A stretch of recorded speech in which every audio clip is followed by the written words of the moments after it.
ये कथा शिवजी के गहन त्याग, करुणा और विनाशकारी शक्ति को दर्शाती है। भगवान शिव की प्राचीन कथा, नीलकंठ महादेव और समुद्र मंथन।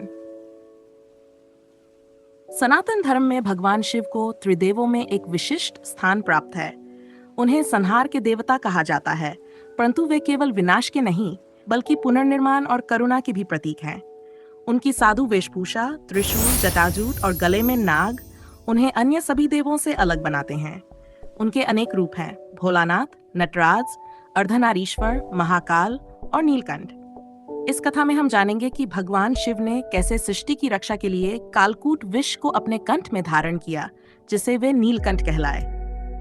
कथा का प्रारंभ देव-दानव संघर्ष प्राचीन काल की बात है, जब सृष्टि में असंतुलन उत्पन्न हो गया था।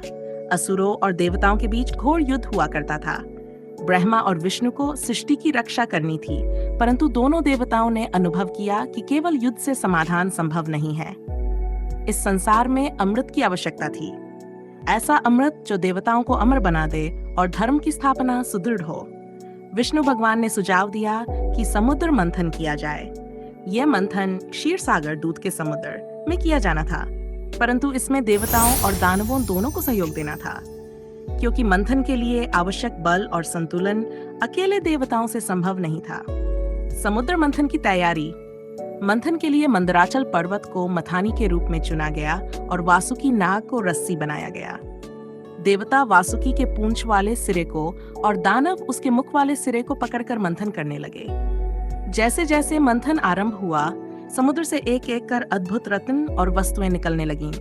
कामधेनु, ऐरावत हाथी, उच्चैः श्रवा घोड़ा, कौस्तुभ मणि और अंततः धन्वंतरी वैद्य अमृत कलश लेकर प्रकट हुए। परंतु अमृत से पहले जो निकला वह भयानक था, कालकूट विष।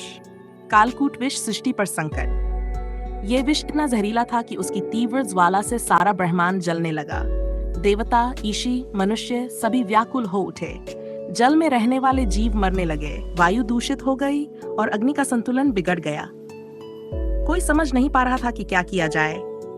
विष्णु भगवान भी इस विष को रोकने में असमर्थ थे। ब्रह्मा जी चिंतित हो उठे। तभी देवताओं को एक उपाय सूझा, भगवान शिव की शरण में जाना। देवता तुरंत कैलाश पर्वत पहुंचे, जहां भगवान शिव ध्यान में लीन थे। उन्होंने विनम्रता से महादेव से प्रार्थना की, हे महादेव, आपकी करुणा असीम है। यह संसार जलकर नष्ट हो रहा है, कृपया हमें इस विनाश से बचाइए। शिवजी ने नेत्र खोले और बिना किसी विलंब के बोले, यदि यह विष सृष्टि को नष्ट कर सकता है तो मैं इसे स्वयं पी लूंगा।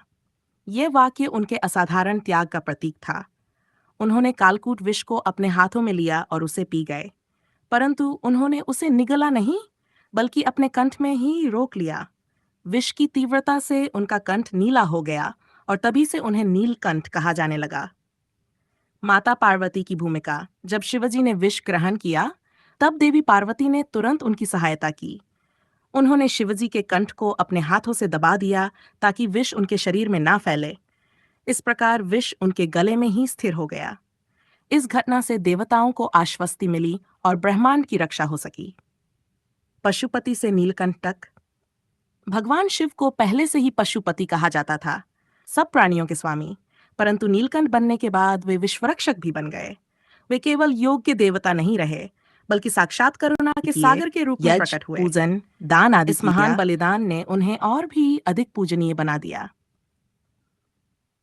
जब विष शांत हुआ, परंतु संतान नहीं हुई, फिर दोनों ने भगवान शिव अंततः अमृत निकला, जिसे देवताओं ने पिया और असुरों को विष्णु भगवान ने मोहिनी रूप से चकमा देकर दूर कर दिया।